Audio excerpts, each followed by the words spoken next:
As a matter of fact, we've since been joined by Jide Ojo, who is a development consultant and Channels TV's election analyst. Good to have you again here, Jide. My pleasure. The last time we were here, the president was voting in that election. That we saw how he held his ballot paper, but today is different. We've seen that he was able to fold his paper as well, even though people suggested inward vertical, but this was inward horizontal. Anyways, he folded his ballot paper, a lot different from the first time out. Does that suggest that probably they might have seen or heard how many thought, oh, wait a minute, that's not the way to go? No. It's not as if he didn't know that exposing his ballot paper is wrong and against the INEC regulations and guidelines. But he flattered it nonetheless, and it's not the first time he has done that. Yes, you are not supposed to, but if you do, what's the consequence? This is a country without consequence. I saw Professor Chukwuma Soludo earlier today also exposing his ballot paper, just like former Governor Odiuzo Kalu did some 3 weeks ago.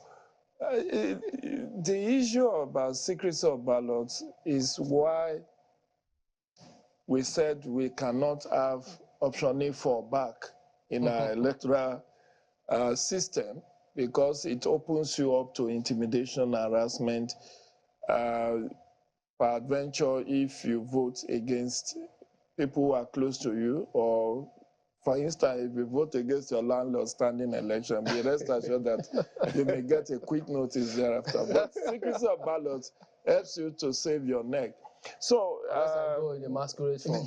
and interesting is there's a circulation, an image circulated of a masquerade voting somewhere in Nigeria. I don't know whether it's photoshopped or whether it really happened. Anyway, there is no prescription as to what kind of apparel you can wear to vote. The only thing is that you should not wear the one that belongs to political parties. So if you come in masquerade costume, in as far as you can still be accredited, and and your name is on the ballot. So we cannot claim that is intimidating some people by going in that attire. I don't think so. Interestingly, the only thing I read in the Electoral Act is that you are not supposed to use masquerade to campaign. That was expressly stated. Yeah. But that whether masquerade can vote, that's a different one. Maybe they didn't see that coming. Whether the spirits can vote. Whether a spirit can vote.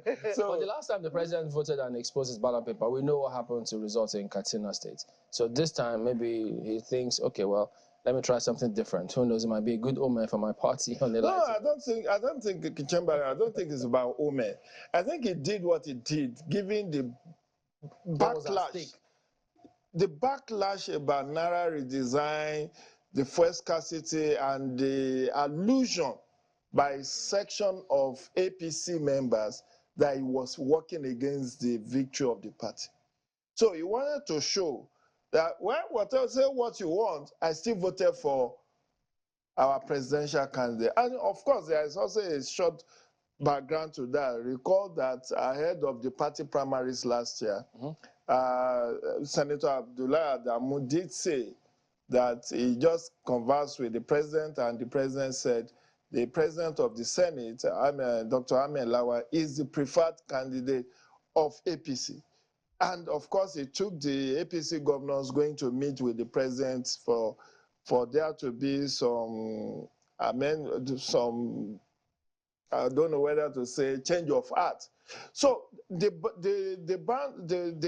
that moment on, that became a public knowledge that President Buhari was not, Asiwaju Bola Ahmed Tinubu was not his preferred candidate for the election.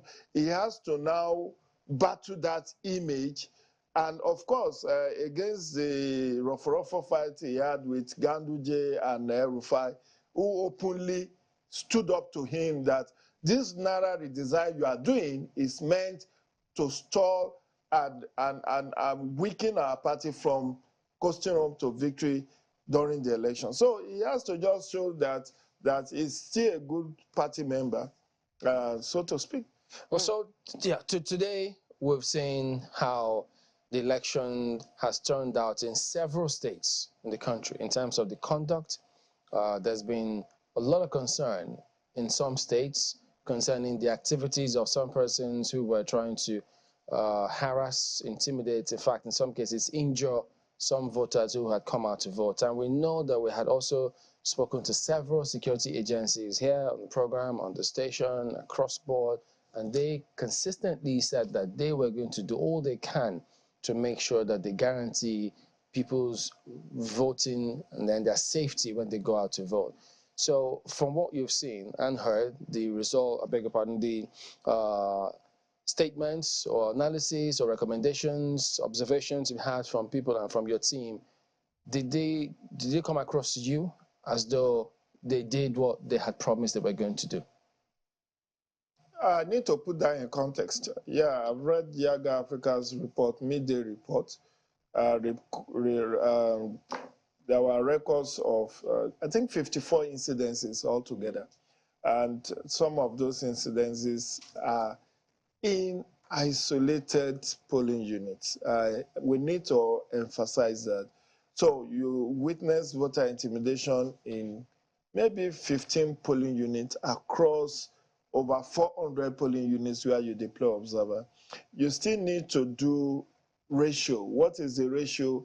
How widespread that is? I mean, it's not like, I was reading section 135 of the Electoral Act yesterday, and it talked about substantial compliance. You know why that is deliberately framed? Because it is presumed that not everything will go right. As we say in economics, ceteris paribus, all things being equal. Are all things ever equal? No. So there are going to be infractions, there are going to be knuckleheads, people who are very stubborn, who will want to test the resolve of the security agencies. And don't forget, the presumption I always have of Nigerian electoral and Nigerian political gladiators, the presumption I have is that they are copying from the same textbook, which is Niccolo Machiavelli's The Prince. The end always justifies the means. If you need to induce, threaten, intimidate, whatever you need to do, just get the victory. And that is dangerous. The reason why it has grown in leaps and bounds over the decades is because of it has become institutionalized that if you want to survive in the murky water of Nigerian politics, you cannot be gentlemanly. And well, even if you are gentlemanly, you need to have, as the Yorubas will say, Dada Oleja Ola Bro to Gboju. Dada may not be able to fight, but he must have, younger ones who are brave and courageous, who can take on the fight on their behalf. So by and large, I think that Machiavellian principle of the end justifies the means makes the political gladiators to go launch out and try to undermine the process. Unfortunately, the security agents who has been well resourced, I know for a fact that the Nigerian police alone got 64 billion for this election. And a number of the commissioners have confirmed that the IGP, gave them extra resources and equipment to ensure that they were effective. So, Mokwa, you ask yourself, if they are well, in 2019, if my memory serves me right, the budget of security agents collective was 53 billion out of the 242 billion that the federal government expended on 2019 general election. INEC got 189 billion, security got 53 billion. But fast track, 4 years after, police alone got 64 billion. In fact, let's play that part of what you highlighted. So Yaga Africa spoke a little further on that matter so that you can have more commentary on this. Let's have a look.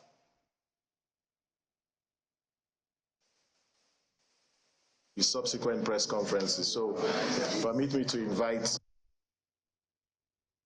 Yaga Africa's roving observers are in 609 local government areas to capture critical incidents occurring both within and in the vicinity of the polling units across the states. In addition to observing the process of collation in all local government areas and state results collation centers, Yaga Africa notes a marked improvement in the management of election logistics across the states. Generally, polling units opened early, resulting in early commencement of accreditation and voting. Reports of logistic hiccups were received by Yaga Africa.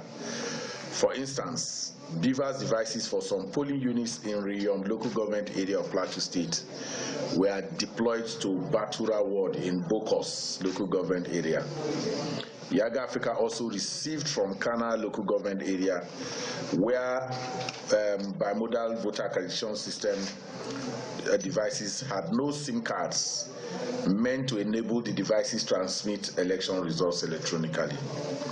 This resulted in the protests at the INEC office in the local government area.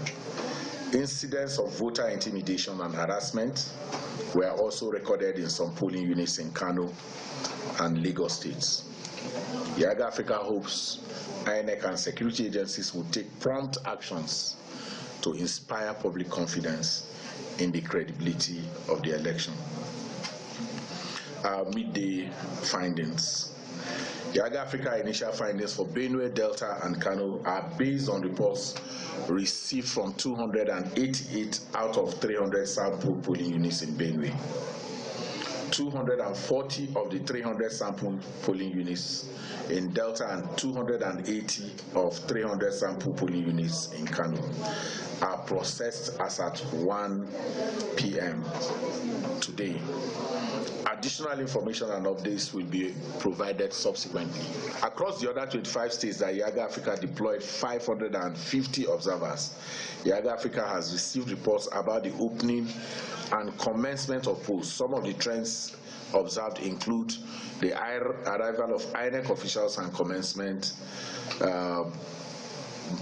The officials arrived at 7:30 a.m. in 276 of the polling units visited. Accreditation and voting had begun by 9:30 a.m. in 400 of the polling units visited. Deployment of beavers. The beavers was observed across all visited polling units. Yaga Africa observed the deployment of 2 or more beavers devices in a certain number of polling units. In certain isolated cases of the polling units observed, the beavers was not shown to be 0 records for the total number of accredited or need before the commencement of the process. So there you go. Can security deployments and performance be justified in light of the funds that they receive for these elections? Again, I would say yes. They are not spirits, they are human beings like you and I. And sometimes, you know, the debate has been on as to whether police should be allowed to carry weapons to the polling units. Situations that warrant voter intimidation, threats to peace or violence has become a bit of a concern. But you see, my brothers in civil society will always argue against militarization and against police carrying weapons. And if you don't carry weapons, those who come to snatch ballot papers or who are engaging in... But they do bear arms, but at a distance, not within the immediate vicinity of the polling booths. That's the assumption, that they are supposed to have, they call it cordon. At least we saw motorized patrol. Yeah, we do see that. But from the interviews that I've watched with Lagos State Police Commissioner and the Ogun State Police Commissioner, they did say that they made some arrests. Yeah. Is that the only thing is that they didn't give breakdown. So we hope that some of those hoodlums who disrupted or who harassed voters were picked up and they will be prosecuted. But the bottom line is that this is a chain. It's a chain. You find the huge challenge being that of all the recommendations Justice Muhammadu Lawal weighs in December 2008, the one INEC has agreed to is the unbundling of the commission to allow for Electoral Offences Commission. Why? Because it feels that it's overwhelmed with issue of prosecution. And currently the law says INEC has the power only to prosecute, does not have power to make arrest, does not have power to investigate. Yeah, but they can direct the police officials there that this person has contravened the Electoral Act or electoral laws, please, he can be arrested. Yeah, the presiding officer, part of the powers of presiding officer is that you can actually order arrest of anybody, including party agents, unruly party agents, or voter and all of that. But do they use such powers? Do they even train them to know that they have such powers to command the policemen on duty to arrest anyone that is trying to be unruly at polling units? So it's a dicey thing, but we should not look at this from monetary angle alone. It's about our attitude. You cannot legislate attitudes to just wish that. Are they inexcusable? They are not excusable. They are not by any means. I disagree with anyone that says these are excusable things. But I'm saying that we need to look at the sociology of what is playing out. And this is not the first time this is happening. I, as a civil society person, I knew that Lagos, for instance, is going to be a hotspot. It's going to be a red state because of the rhetorics that have preceded to this election. And I think the Commissioner of Police alluded to it, that they did security threat assessment, and that was taken into cognizance in their deployment plan. But we have to give them benefit of that. The bottom line is that we thought there should have been more preventive rather than reactive policing. Because what it was saying is that police was not preventive enough, but was rather reacting after the incident had happened. Let's go back to a bit of that sociology, the sociological perspective of things here. I mean, if we're looking at the rhetorics before the elections and then we get into the elections proper, how would you expect that the operatives, both the INEC and the security operatives, would have handled the situation if, seeing that nothing preventive was taken, no action, preventive action was taken? How do you think they would have handled this whole thing, considering also that the law also has its own proviso as in how each of these individual representing institutions is supposed to behave within that day? Well, for me, the onus lies at the table of the security agencies. That's why they have independent budgets to be able to. I mean, when you look at what the police have put out as a statement, they deployed men with horses or men on horses, the mobile police, the marine police, they deploy helicopter.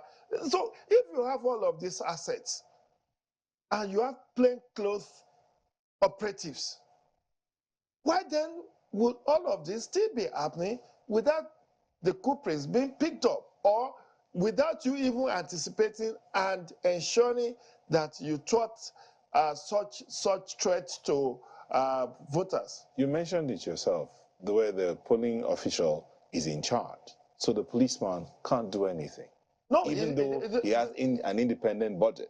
But the law says, as far as the electoral process is concerned, he has to wait until the INEC official tells him to move. I think it's a chicken and egg thing. Don't forget, yes, there are electoral laws, and electoral law says not exclusively that police cannot use this initiative to preempt and prevent violence. It just says that, okay, assuming without considering that the policeman did not act, presiding officer can command or order him to act.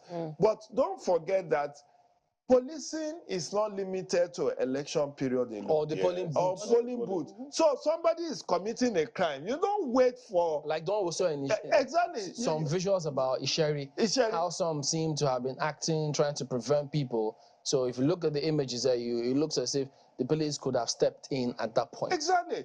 I should have, when I see thugs burning down electoral materials, former President Goodluck Jonathan, this morning after voting, and he talked to the press, and he said that in Obia constituency too, that hoodlums came and took away election materials, and that he was now saying that the security agencies should make sure that they grant those people and all of that.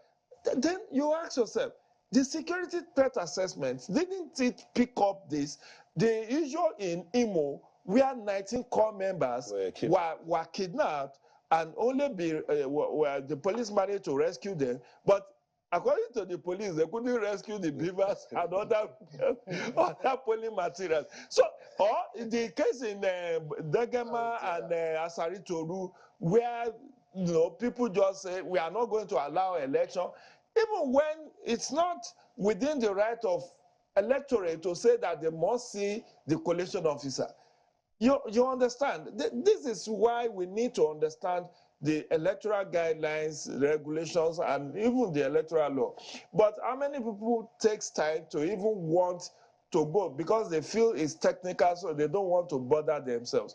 But the bottom line is that it's inexcusable that we are still recording this kind of pockets of violence, even though I agree that we may not be able to achieve 100%. And one thing worries me. It will seem like northern Nigeria is more peaceful when it comes to election than the south. It's we in the south that has this not in my backyard attitude where you record all manner of violence, abductions, killing, maiming, disruptions. In all the 19 northern states, I'm not sure we have had of pronounced incidences.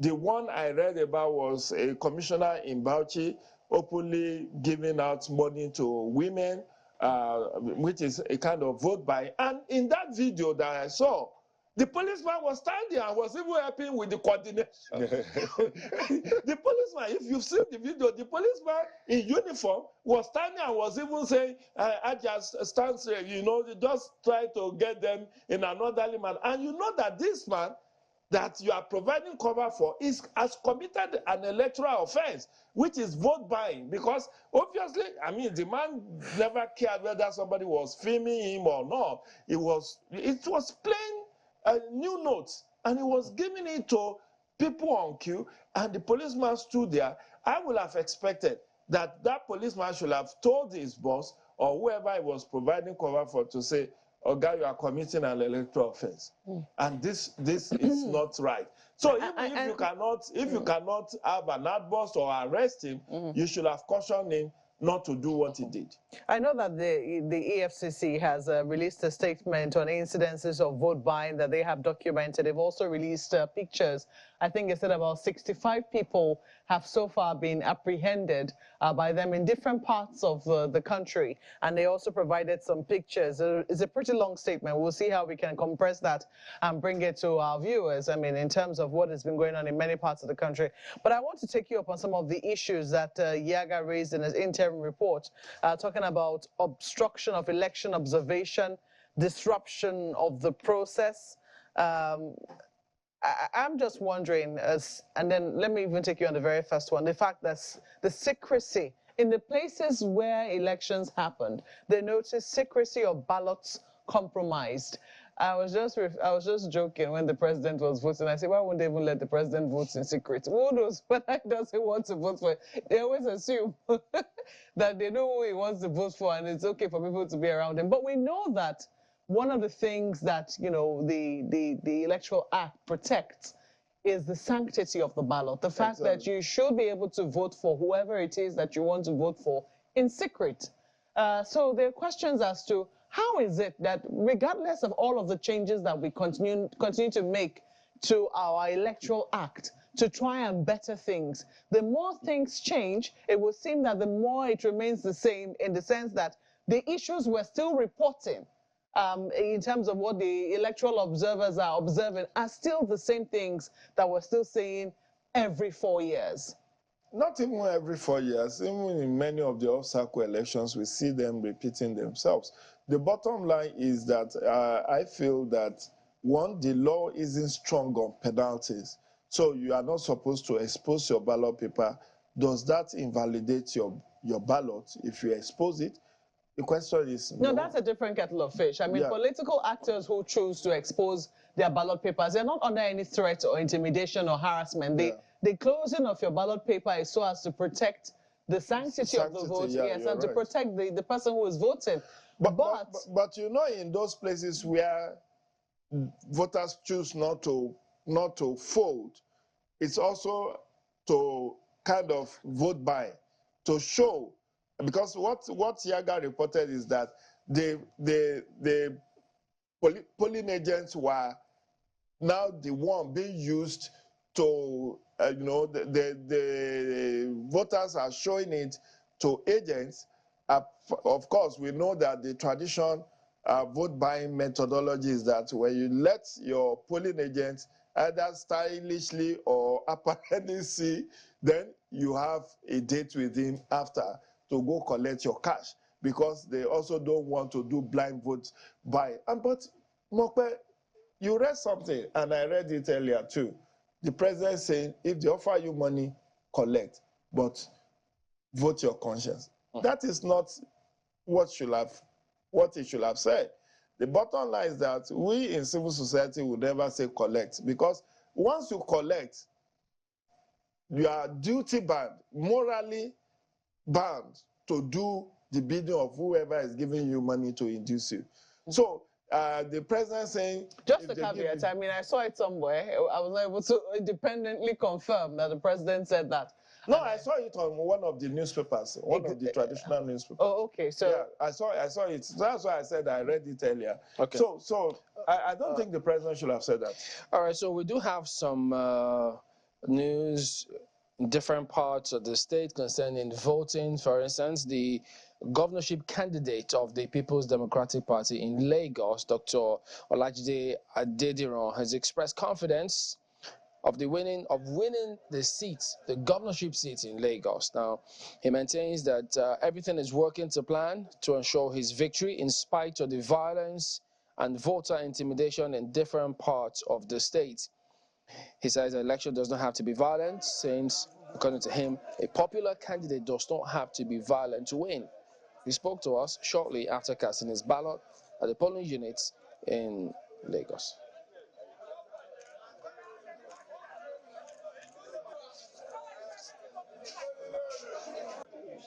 I took my time before coming here. That is because I really not to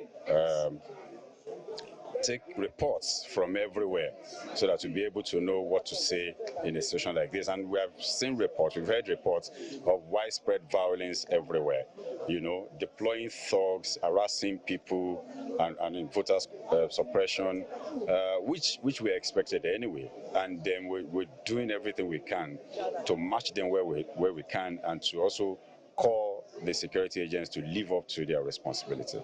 So for us, it might be too early to do that, but I've said it, nobody has capacity to disrupt the entire 13,325 polling units.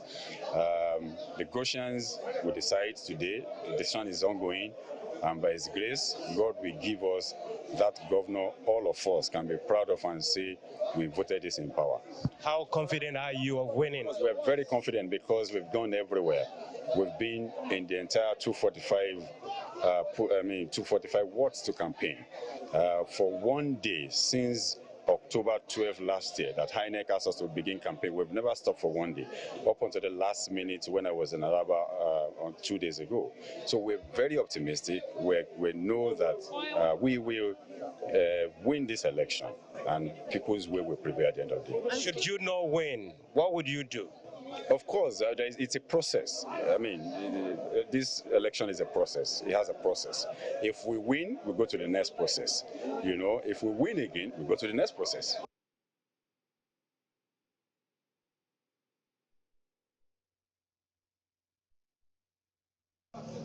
Reacting, or at least meeting up the expectations of Nigerians, we did highlight the Economic and Financial Crimes Commission's responsibility from what they had said previously. And so now the EFCC, they arrested 20 persons for alleged involvement in vote buying during the governorship and House of Assembly elections in Kwara State Among the arrested is an assistant presiding officer. Now, according to the head of the Ilorin Zonal Office of the EFCC, Michael Nzekwe, the suspects were arrested in different parts of the state. Some of the items recovered from them include cash, POS machines, phones, exercise books, where account details of suspected beneficiaries of vote buying are written. Have a look.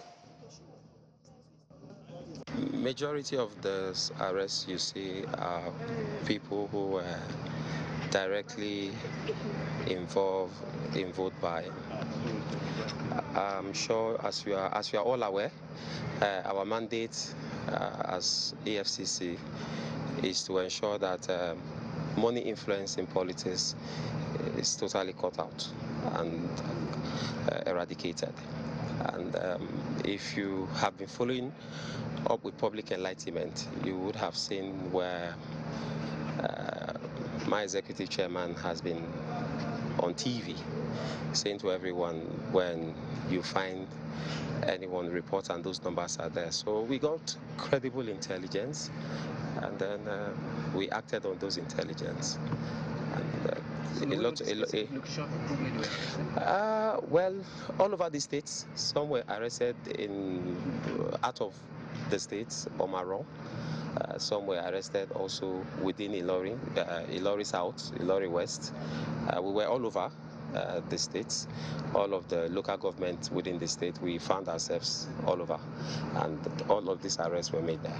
What sum of money was recovered from there? Quite a lot of money was still is still fresh now. We're looking at, and then still to start investigation into some of them. Like you can see, there are POSs. Yes, so we can't tell you these are the sum.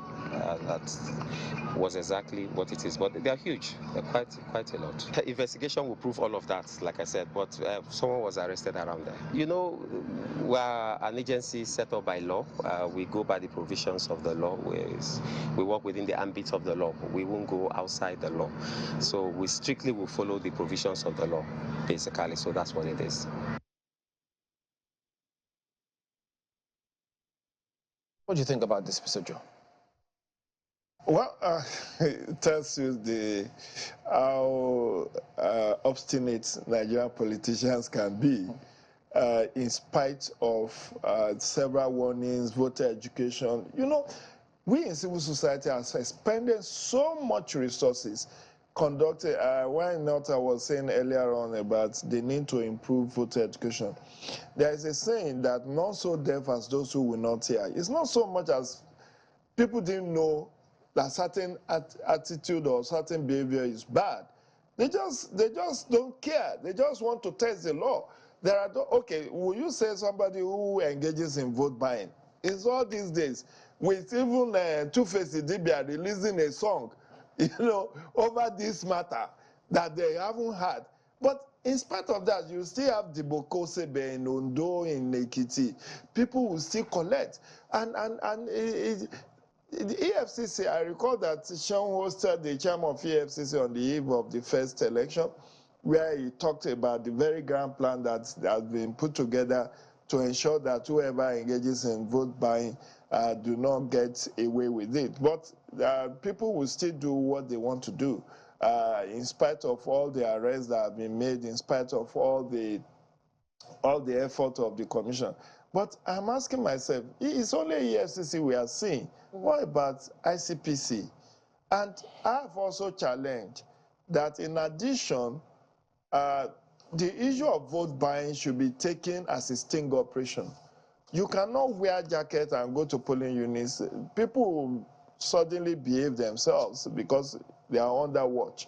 But if you do it like Femi Otedola versus the Honorable from Kano, which was done as a sting operation, as a covert operation, that way you will have an harvest, because many of those who indulge in vote buying actually are not very descriptive. They are not very descriptive. Yeah. So by and large, we commend the EFCC for the modest achievements in terms of reining in people who are engaging in vote buying. But I think there should be more coordination DSS can get involved, ICPC, EFCC, and also the police, in Mufti, the police. You see that, again, that bit about the education and curbing vote buying, vote violence and all of that, how beyond what the civil society organizations will do, beyond what the artists, I mean, every platform needs to be brought in here now to bear on this whole thing, because it's like a recurring decimal. How do we get it to stop? Is it a question of leadership? Is it a question of good governance, creating of jobs, or is it a question of patronage? Because some say, is this patronage kind of politicking that happens in Nigeria that leads to these hoodlums getting up to go disrupt elections by and large? Do you agree with that? No, there's no one size fits all for dealing with incidents of electoral offenses. Remember, there is a whole chapter in the Electoral Act, I think chapter 7 or thereabout, that has to do with electoral offenses. So we have enough in our laws, but our attitude, you cannot legislate attitude.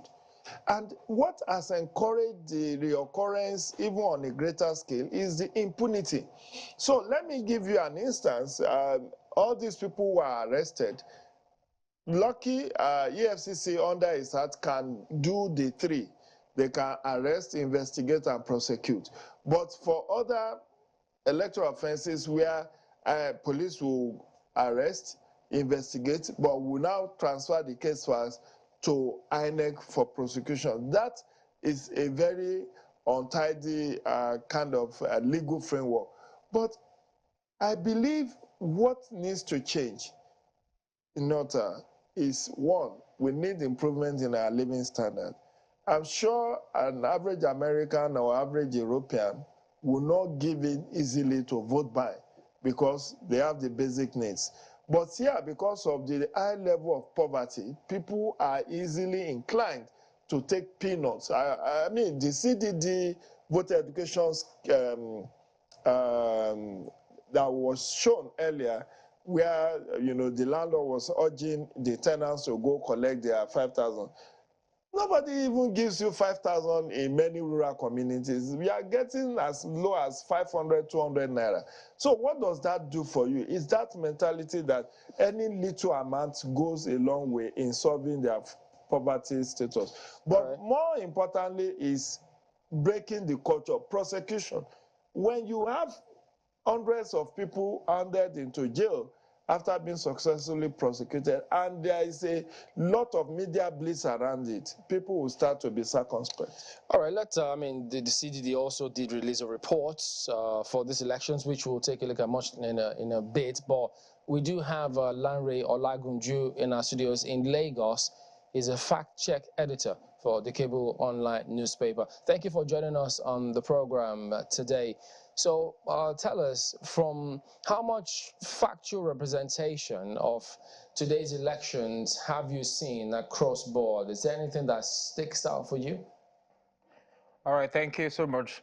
I think that in today's election, we have seen so much of a misinformation and disinformation in the social media space, most essentially.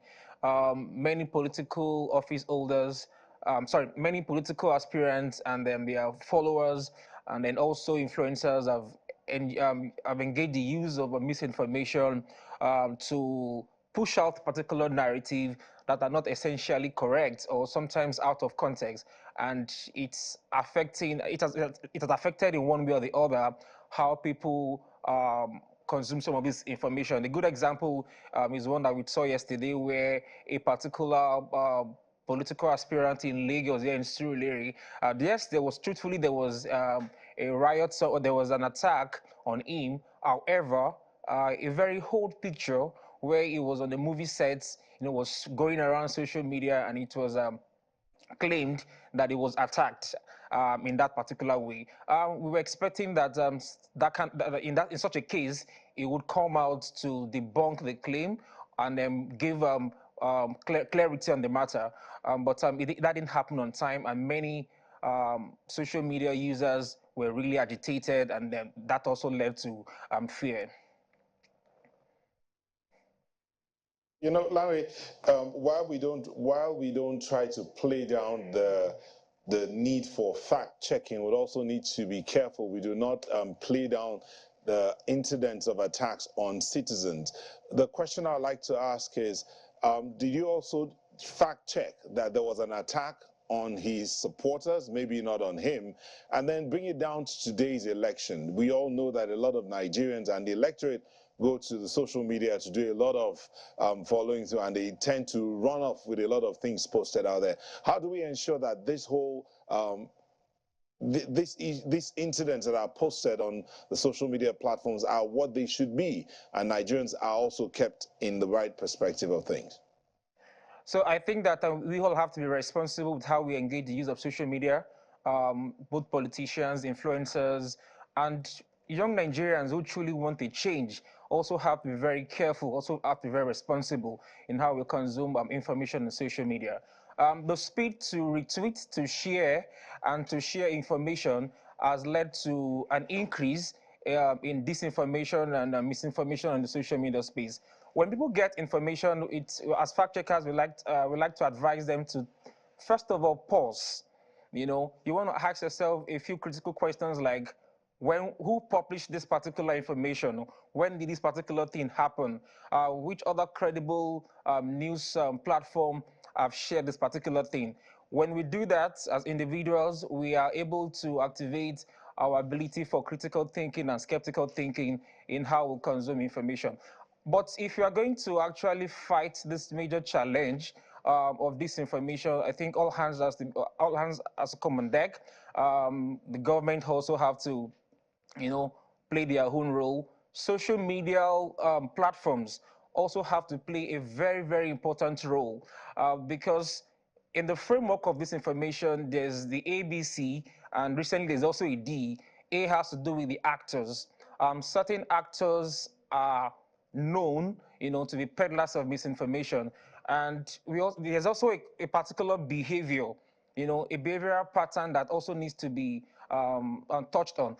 However, fact-checking has to do with the content, you know, when false content are being shared, and then also the area of distribution. Fact-checking dealing with the content might not be enough if we neglect the actors, if we neglect the behavioral pattern, and then if you also neglect the distribution channel in which misinformation is being shared. So I think if we all come together and be responsible with how we engage in social media, we might be at a better place in fighting this challenge that has become existential. Well, indeed, it does appear that, you know, individual consumers must bear responsibility for how they distribute or even consume or react to news that they see wherever it is that they see it. But today, what fears did you exercise in terms of the kind of misinformation that could go wrong? What sort of information were you looking out for to be able to fact check in case things, you know, were being spread that were not true? An example of such misinformation that was envisaged actually, and that and many social media users did not also disappoint, or many of the peddlers of disinformation didn't disappoint, are claims that has to do with a particular candidate have stepped down, or a particular party have collapsed their structure for another party. That happened a lot, especially in Lagos, and it took some time for us to get feedback from the major stakeholders in terms of political parties, in terms of the political aspirants, in putting the facts straight out there. But on an election day like this, it can envisage that peddlers of disinformation are going to use that to change the mindset or the beliefs of voters, or also use it as a strategy to increase voter apathy. And I think that played out well in Lagos especially. There were claims that the Labour Party aspirants, there were claims that were questioning his candidacy. And later on, the party had to come out to say that, no, that's not true. He's still the candidate for the party. big things to look out for there. But I also want to take you up on what we're now looking out for post-elections. One of the major areas that had caused controversy in the last elections is results. Usually when voting ends, people are very excited. They want to be able to post the results of their polling units. Is it something that you're going to be looking out for? I mean, in terms of what could happen now if people are posting results that might not be true, results that are true? And what do you think that people need to wait for, considering the fact that there's also been distrust from past elections? Yes, clearly, people have to wait for INEC to declare the winner. INEC is the only one who have they're in the best position to do that. Like we saw in the presidential elections, many election results were published on social media that were not even close to reality. And that's actually not a good thing. But I mean, it's something that we see when elections are here. We can only advise that people have to be responsible. It's not a good behavior, because those are things that can actually increase sentiment and fear, agitations among people. So the IRF portal is there, and there's a process in which elections from polling units are being uploaded. Yes, people can go there and check. If you voted at your polling unit, yes, it's a good place for you to fact check and then check if what was announced at your polling unit is the same thing on the IRF portal. That's a good way. But to just come up with figures or come up with a result or believe results on social media is not something that's advisable at all. A lot of the things which you have noticed so far seem to have come from southern Nigeria. I don't know whether you're getting any, things that you've been fact-checking from northern Nigeria. I'm just curious. Well, in this particular election, not exactly. However, in the presidential election, we saw a lot of deep fakes. We saw a lot of audio conversations from the political class that essentially were not actually true. We saw old videos that were not related to reality are being used to push certain narrative, which can actually incite people towards violence and things like that. But in this particular election, I think we haven't seen so much from the northern part of the country, probably because I'm also based in Lagos anyways. Oh, okay, so that means that we can have a general outlook of the election as of yet? Not essentially, at this moment, not exactly.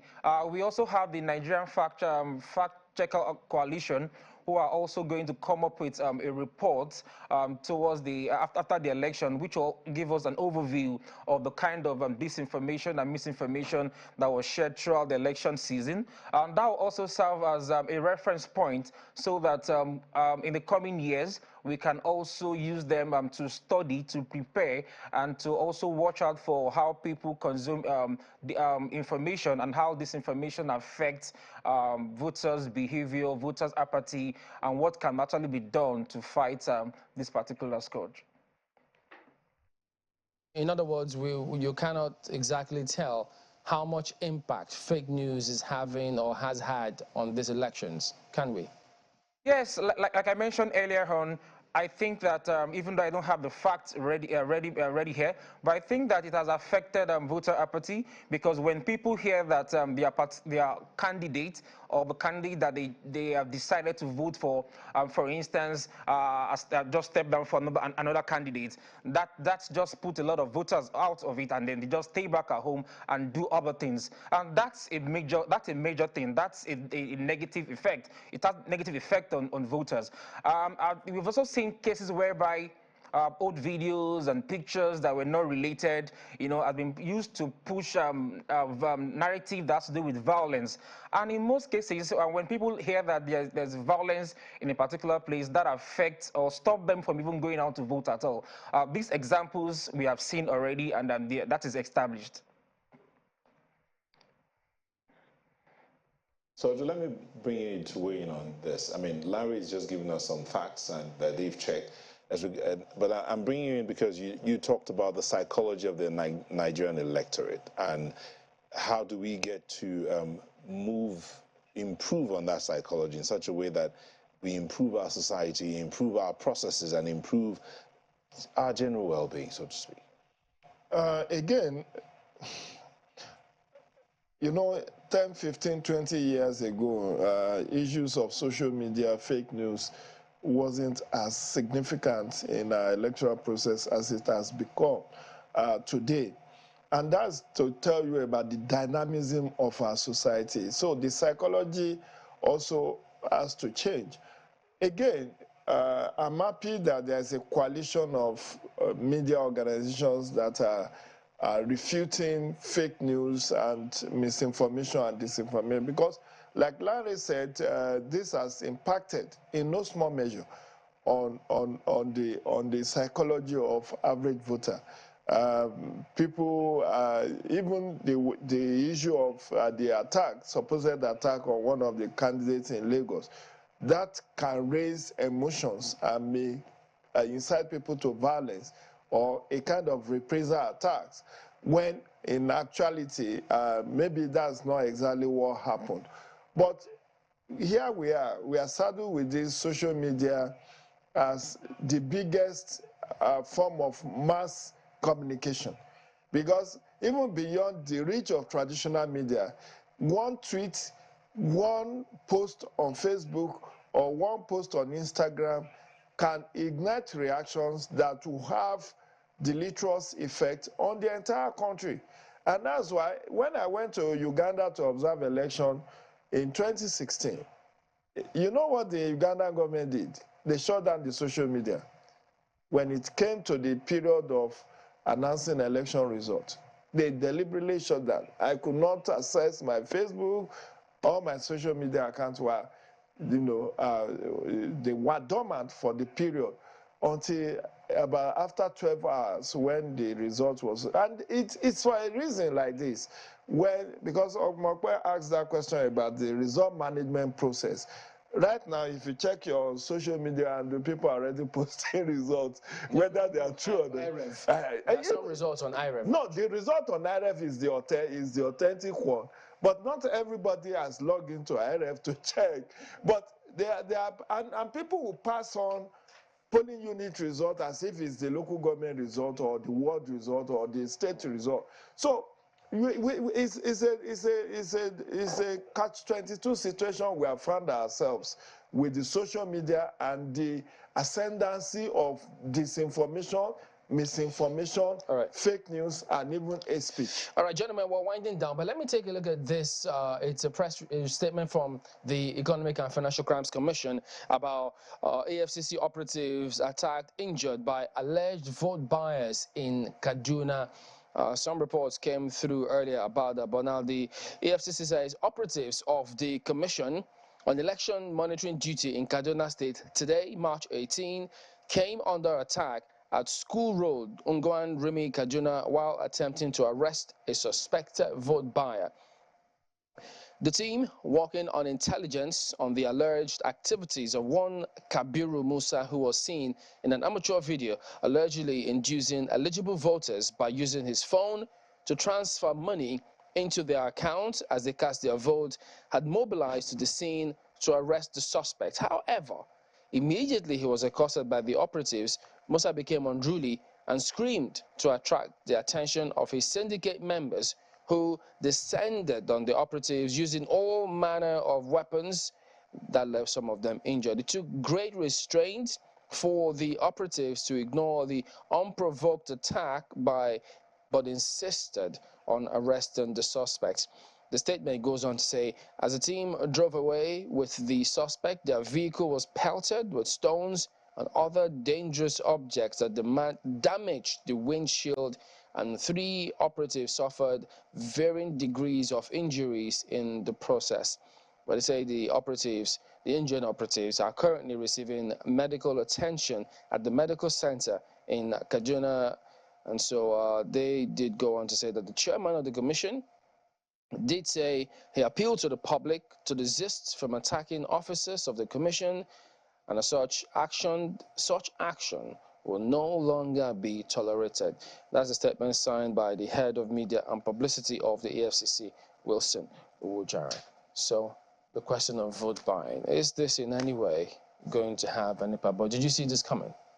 I saw it coming. I mean, I said it earlier on, the end justifies the means. So in as well as INEC is improving on its own operations, on its own management of the process, the only option left for desperate candidates and their political parties is to buy votes or engage in violence, because that is in time past, as in 2003, 2007, 20 up to 2011 or thereabouts, you don't hear this kind of pronounced level of vote buying.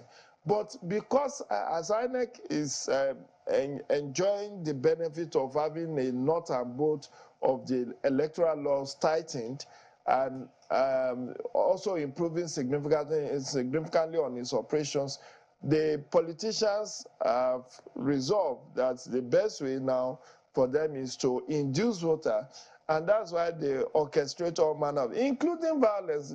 Violence in its own. You ask yourself, why do you want to go and snatch ballot box? It's not so much because you want to go and thumbprint and bring it's because they know that the law says where there is violence, the cancellation, the result of that polling unit will be cancelled. So they will go and foment trouble in the stronghold of the opponent so that they can reduce. It's part of strategy for vote suppression. What I want to ask, even though, yes, we're trying to also say, we've had quite a number of security operatives say, oh, look, this disruption has happened in well, I say select, there's a word they use now. Pockets. In pockets of polling units, across the different states and across the country in general. But this certainly does have an impact overall on our democracy. It says a lot about whether or not our democracy is growing. So where would we say we currently are now, given all that we're currently noticing in terms of voter suppression, in terms of the security challenges, and in terms of the vote buying that we're noticing? I mean, where does it really leave the state of democracy in our country? There is a concern about democracy reversal across the globe, not only in Nigeria. Across the globe, there are concerns that democracy is in reverse. You saw what happened after the election in Brazil, the one in US, and in also several other countries where people are saying, is it worth it? Raila Odinga was in Nigeria was it last month at the leadership awards and conference. And I was there, I listened to him, and he mentioned some of these nagging challenges that many African countries still have to contend with. But you see, unless we are able to put the politicians out of the market, because they are the culprits. Unfortunately, the culprits are the one we are also looking up to help resolve the issue. And they will not do it.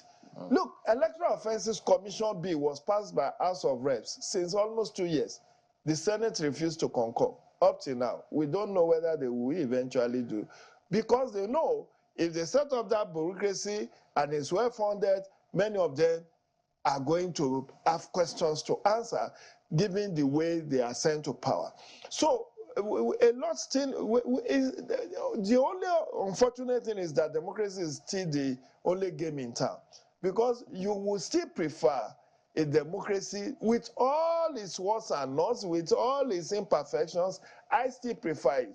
I started writing under the military rule way back in 1990. I knew how cowed many of us were, what we went through under military autocracy, and what many, in iron curtain countries like China, like North Korea, what people there go through. So civil liberties we still enjoy under democracy is something to look for, look forward to. But we are still, having some baby step successes with our democracy. It's a long journey. It's a marathon. It's not a 100-meter sprint. It might be time to take a giant leap sooner rather than later.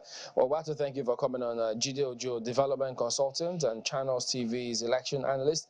as well as Lanre Olagunju, who is a fact-check editor for the cable online newspaper. Gentlemen, thank you both for coming on today. I know Jide did talk about the spirits also. Is it rising to the occasion now? Or what the electoral law did say about such scenario? This is the clip that he was talking about that he saw circulating, wondering what was going on with a masquerade somewhere being seen to be doing this. You're wondering, what in the world? Oh dear. I'm sure that will make the headlines tomorrow. Goodness. But they have better confirm, you know.